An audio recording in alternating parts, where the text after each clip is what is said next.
بسم اللہ الرحمن الرحیم۔ السلام علیکم ناظرین کرام، کیا آپ نے کبھی سنا ہے کہ رمضان المبارک کی پہلی رات کی ایک ایسی حقیقت بھی ہے جو اکثر لوگوں سے چھپی رہتی ہے؟ ایک ایسا راز بھی ہے جسے جان کر آپ حیران رہ جاؤ گے اور شاید آپ کو یقین نہیں آئے گا کہ اتنی بڑی بات آپ سے اب تک پوشیدہ تھی۔ ناظرین ذرا سوچیں، اگر میں آپ سے کہوں کہ رمضان کی پہلی رات محض عبادت اور دعاؤں کے لیے نہیں بلکہ اس میں ایک ایسی حقیقت بھی پوشیدہ ہے جو آپ کی ازدواجی زندگی کو جنت بنا سکتی ہے، ایک ایسا عمل جسے اپنا کر نہ صرف آپ اپنی زندگی میں خوشحالی لا سکتے ہیں بلکہ روحانی اور جسمانی سکون بھی پا سکتے ہو، لیکن یہاں راز ہر کسی کو نہیں بتایا جاتا کیونکہ اسے جان کر کئی لوگوں کی سوچ بدل سکتی ہے۔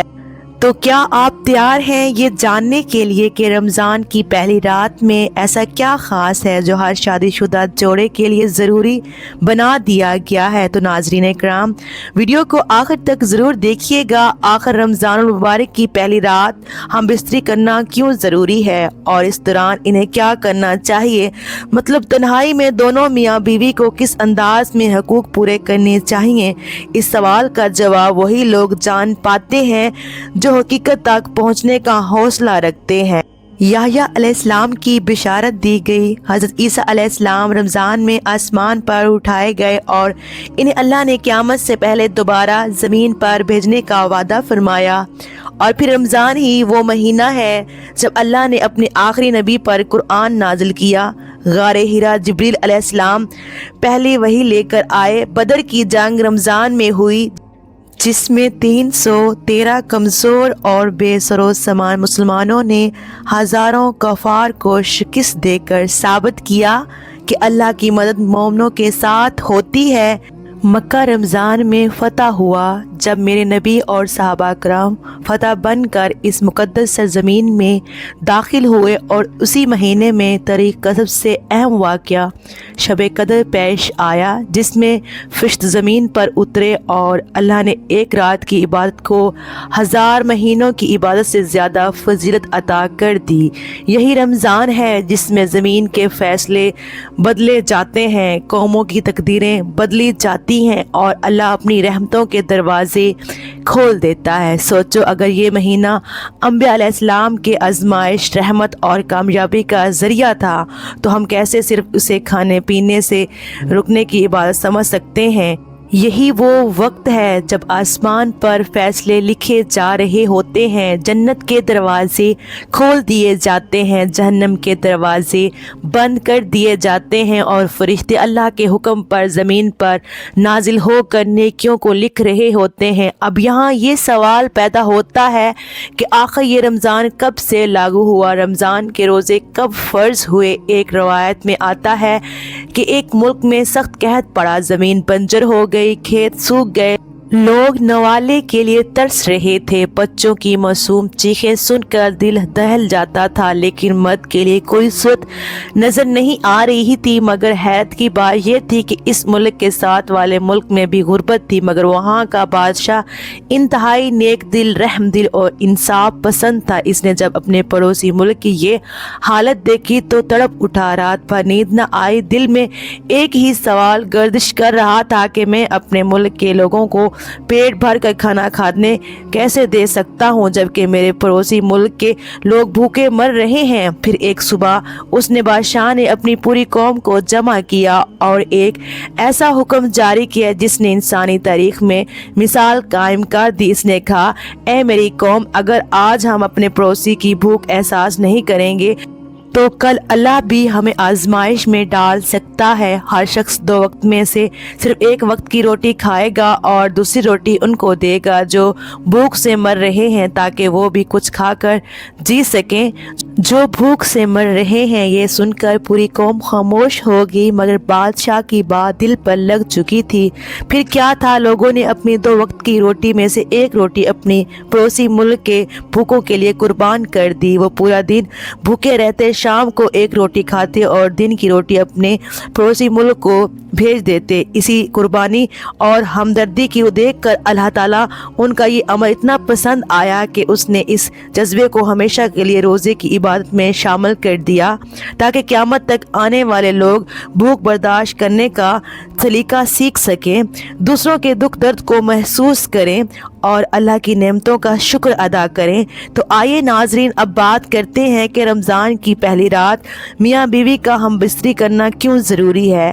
کیا آپ جانتے ہیں کہ یہ رات میاں بیوی کے لیے صرف جسمانی قربت کا موقع نہیں بلکہ ایک روحانی تعلق کا ذریعہ بھی ہے۔ شریعت میں میاں بیوی کے تعلق کو صرف جنسی خواہش پوری کرنے کا ذریعہ نہیں بلکہ محبت، سکون اور برکت کا ذریعہ قرار دیا گیا ہے، اور رمضان کے آغاز میں یہ تعلق اور زیادہ پاکیزہ ہو جاتا ہے۔ اس رات میں میاں بیوی کا ایک دوسرے کے قریب آنا محبت اور رحمت کے دروازے کھول دیتا ہے۔ یہ تعلق اللہ کی رضا کے لیے اختیار کیا جاتا ہے تو یہ عبادت بن جاتا ہے، کیونکہ ایک دوسرے کا حق ادا کرنا بھی دین کا حصہ ہے۔ رمضان کی ابتدا شیطان کے کیسی ہو سکتی ہے، اور اگر میاں بیوی اس رات میں ایک دوسرے کو حلال طریقے سے اپنائیں تو نہ صرف ان کے لیے درمیان محبت بڑھتی ہے بلکہ وہ نفس کے بہکاوے سے بھی محفوظ رہتے ہیں۔ کیا آپ نے کبھی سوچا ہے کہ میاں بیوی کے رشتے میں برکت اور محبت کا سب سے بہترین موقع رمضان کی وہ پہلی رات بھی ہو سکتی ہے جب دل پاکیزہ ہونے کے ساتھ ساتھ ایک دوسرے کے قریب آتے ہیں۔ کچھ علماء کرام فرماتے ہیں کہ اگر یہ تعلق محبت اور نیت کی پاکیزگی کے ساتھ ہو تو اس کے اثرات پورے رمضان کے مہینے پر پڑتے ہیں، اور ایک اچھے آغاز سے عبادت میں تصور اور روحانی سکون بھی حاصل ہوتا ہے۔ اکثر لوگ کہتے ہیں کہ رمضان میں ہم بستری کرنا جائز نہیں، میاں بیوی کا ایک دوسرے کے ساتھ اٹھنا بیٹھنا، سونا جاگنا اچھا نہیں، لیکن یہ بالکل غلط ہے۔ حقیقت یہ ہے کہ اسلام نے میاں بیوی کے درمیان محبت، قربت اور ایک دوسرے کے حقوق کو ہمیشہ اہمیت دی ہے، اور رمضان میں یہ رشتہ جائز اور حلال ہے، بس حدود کا خیال رکھنا ضروری ہے۔ دن کے وقت روزے کی حالت میں میاں بیوی کا مباشرت سے بچنا ضروری، لیکن سورج غروب ہونے کے بعد افطار کے بعد سے لے کر سحری تک ان کے لیے یہ عمل مکمل طور پر جائز اور حلال ہے۔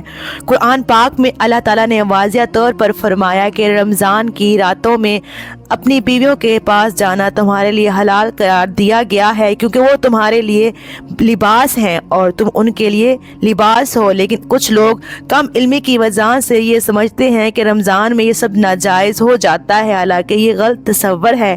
اسلام نے ہمیشہ توازن اور عدالت کا سبق دیا ہے، اور اگر اللہ تعالیٰ نے خود اس تعلق کو حلال قرار دیا ہے تو پھر کسی انسان کو یہ حق نہیں پہنچتا کہ وہ اپنی طرف سے اسے ممنوع قرار دے۔ اصلی بات یہ ہے کہ رمضان میں ہر عمل نیت کے مطابق ہوتا ہے۔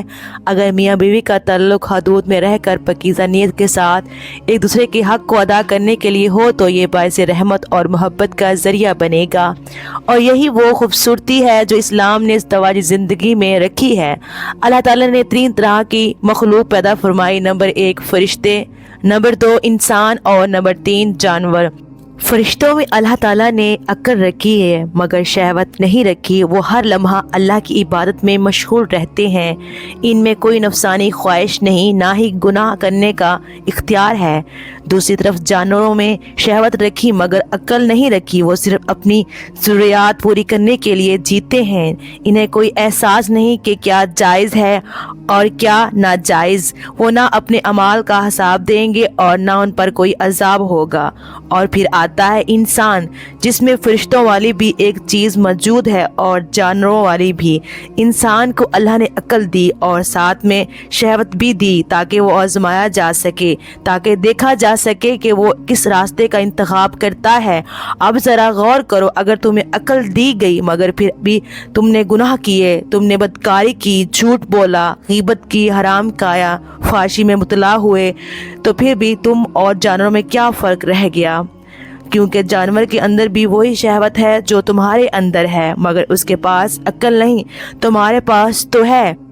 اور اگر تم نے اسی شہوت کے باوجود نماز پڑھی، قرآن پڑھا، اللہ کا ذکر کیا، اپنے نفس کو قابو میں رکھا، تو پھر تم وہ ہو جو ہر مخلوق سے افضل ہو، یہاں تک کہ فرشتوں سے بھی، کیونکہ فرشتے تو صرف عبادت کے لیے پیدا کیے جاتے ہیں، ان میں گناہ کا اختیار ہی نہیں، مگر تمہیں اللہ نے اختیار دیا، تمہیں گناہ کی راہ بھی دکھائی اور نیکی کا راستہ بھی۔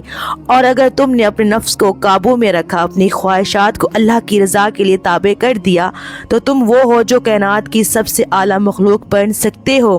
یہی وہ راز ہے جو اکثر لوگ نہیں سمجھتے، یہی وہ حقیقت ہے جو قیامت کے دن کھلے گی، اور یہی وہ آزمائش ہے جس میں تم یا تو جانوروں کی طرح رسوا ہو جاؤ گے یا پھر اللہ کی قربت پا کر وہ مقام حاصل کر لو گے جو کسی اور کو نصیب نہیں۔ اللہ تعالیٰ فرماتا ہے کہ ہم نے انسان کو بہترین صورت میں پیدا کیا، پھر اسے سب سے نیچے والوں میں گرا دیا، مگر وہ جو ایمان لائے اور نیک اعمال کیے ان کے لیے نہ ختم ہونے والا اجر ہے۔ یہ آیت اس حقیقت کو واضح کرتی ہے کہ اگر انسان اپنی خواہشات کے پیچھے بھاگے اور گناہوں میں لت پت ہو جائے تو وہ جانوروں سے بھی بدتر ہو جاتا ہے۔ میرے نبی نے فرمایا کہ سب سے بہترین انسان وہ ہے جس کا اخلاق سب سے اچھا ہو اور جو دوسروں کے لیے بھلائی چاہے۔ یہی اصل آزمائش ہے۔ اگر تمہیں عقل دی گئی مگر تم نے گناہوں کو نہ چھوڑا تو تمہاری عقل تمہیں کوئی فائدہ نہیں دے گی، لیکن اگر تم نے اپنی خواہشات پر قابو پا کر اللہ کی اطاعت کی تو آخرت میں اللہ تعالیٰ نے تمہارے لیے بہت بڑا اجر رکھا ہے۔